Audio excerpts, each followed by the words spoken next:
West Side Trick. There is no mercy on these streets. It's only you, and you can only achieve what you desire and what you see yourself grabbing. There's nobody will help you make your dreams come true. You out there by yourself. I don't care what they tell you about black, white, Mexican. You out there by yourself.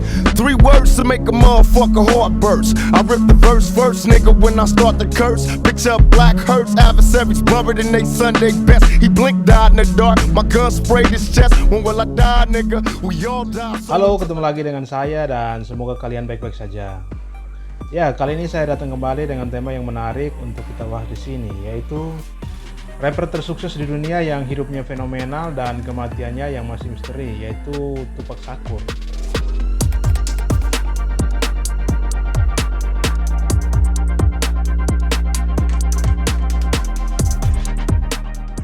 Bintang hip hop Tupac Shakur dikenal sebagai rapper tersukses dunia karena ia menjual lebih dari 73 juta album di dunia, termasuk 44,5 juta yang terjual di Amerika Serikat. Kebanyakan lagu Shakur ditulis mengenai kekerasan di ghetto, rasisme, masalah sosial, dan kadang pertengkaran dengan rapper lainnya.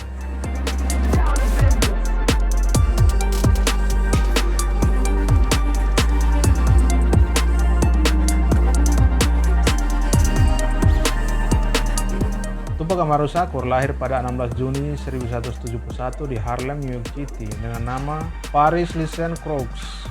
Nama ini diganti karena ia terinspirasi dengan penguasa Inca di Peru, yaitu Sairi Tupac.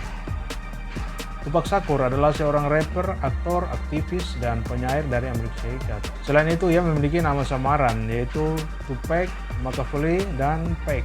2 tahun berselang, yaitu pada tahun 1990, ia direkrut oleh kelompok digital underground menjadi backup dancer. Tupac Shakur memulai karir musiknya dengan tujuan untuk mengartikulasikan penderitaan dan ketidakadilan yang dialami oleh banyak orang Afrika Amerika. Kepiawaiannya menyuarakan hal tersebut membuatnya menjadi juru bicara tidak hanya untuk generasinya sendiri tetapi untuk generasi berikutnya yang terus menghadapi perjuangan yang sama untuk kesetaraan. Dalam wawancara dengan jurnalis Chuck Phillips, Tupac mengungkapkan bahwa tujuannya menciptakan album sering salah dipahami. Segala sesuatu dalam hidup tidak semuanya indah. Ada banyak pembunuhan dan narkoba.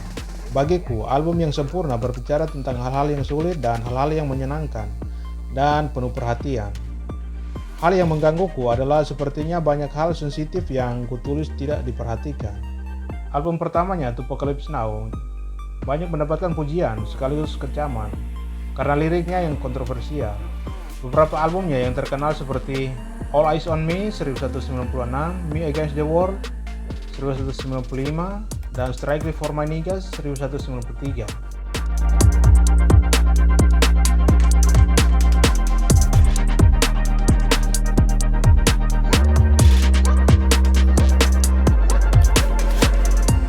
Pada tahun 1993, ia dituduh memperkosa seorang wanita dan diadili.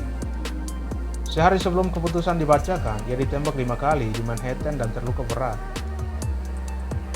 Shakur mencurigai beberapa orang dalam industri musik rap dan hal ini mengawali Pantai Timur dan Pantai Barat. Setelah menjalani hukuman selama 11 bulan, Shakur dibebaskan dari penjara dengan denda yang dibayarkan oleh Marion Suge Knight, CEO dari Death Row Records. Sebagai imbalannya, Shakur harus merilis 3 album dari label tersebut. Dengan album kelimanya, All Eyes on Me, dihitung sebagai 2 album. Pada 7 September 1996, Tupac dan krunya datang ke Las Vegas untuk menyaksikan pertandingan tinju antara Mike Tyson dan Bruce Seldon. Seusai pertandingan, Tupac dan rombongannya terlibat perkelahian dengan seorang pria di lobi hotel MGM Grand. Belakangan, pria tersebut teridentifikasi sebagai anggota dari geng jalanan yang berbasis di Los Angeles, Bloods. Beberapa jam kemudian, Tupac duduk di kursi penumpang di dalam mobil yang dikendarai oleh kepala Death Row Records, Marion Suge Knight, ketika sebuah Cadillac putih berhenti di samping mereka di lampu merah di Flamingo Road dan melepaskan tembakan. Setidaknya 12 tembakan dilepaskan, 4 diantaranya mengenai Tupac dan 1 diantaranya mengenai kepala Suge Knight. Operasi darurat di University Medical Center Las Vegas menyelamatkan nyawa Tupac malam itu. Beberapa hari berikutnya, dokter mengumumkan bahwa peluangnya untuk sembuh terus meningkat. Pada 13 September 1996, Tupac Shakur meninggal karena luka yang ia derita. Jasadnya pun dikremasi. Biasanya abu jenazah dikubur, dilarung ke laut, atau ditebar di tempat favoritnya. Namun, lain hal dengan seniman asal Amerika Serikat ini. Kawan-kawannya menggunakan cara yang tak lazim untuk mengenangnya. Anggota kelompok rap Outlaw Immortals yang didirikan oleh mendiang Tupac Shakur mencampurkan sebagian abunya dengan ganja lalu menghisapnya seperti rokok. 6 bulan setelah Tupac meninggal dunia, rapper pesaingnya Christopher Wallace atau yang lebih dikenal dengan The Notorious Big tewas dalam situasi serupa di Los Angeles. Hingga saat ini tidak ada penangkapan yang dilakukan sehubungan dengan kedua kasus pembunuhan tersebut. Masih menjadi misteri hingga saat ini siapakah yang menjadi pelaku sebenarnya. Tupac Shakur meninggal pada usia 25 tahun, sama seperti bintang-bintang lainnya yang mati muda. Nama Tupac Shakur justru semakin terkenal setelah kepergiannya. Lebih dari 2 dekade setelah kematiannya, Tupac tetap menjadi salah satu wajah dan suara yang paling dikenal di dunia belantika hip-hop dunia. Rilis album yang masih terus mengalir setelah kematiannya membuat Tupac tetap berada dalam daftar artis dengan penjualan album tertinggi sepanjang masa. Bahkan, citra dan musiknya masih eksis di kalangan penggemar dari generasi yang lebih muda berkat karya artistik yang didedikasikan untuknya seperti film Tupac, Resurrection 2003.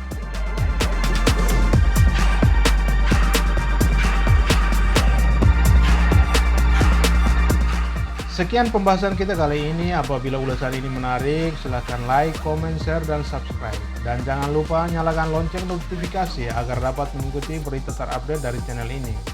Terima kasih dan sampai jumpa di video-video berikutnya.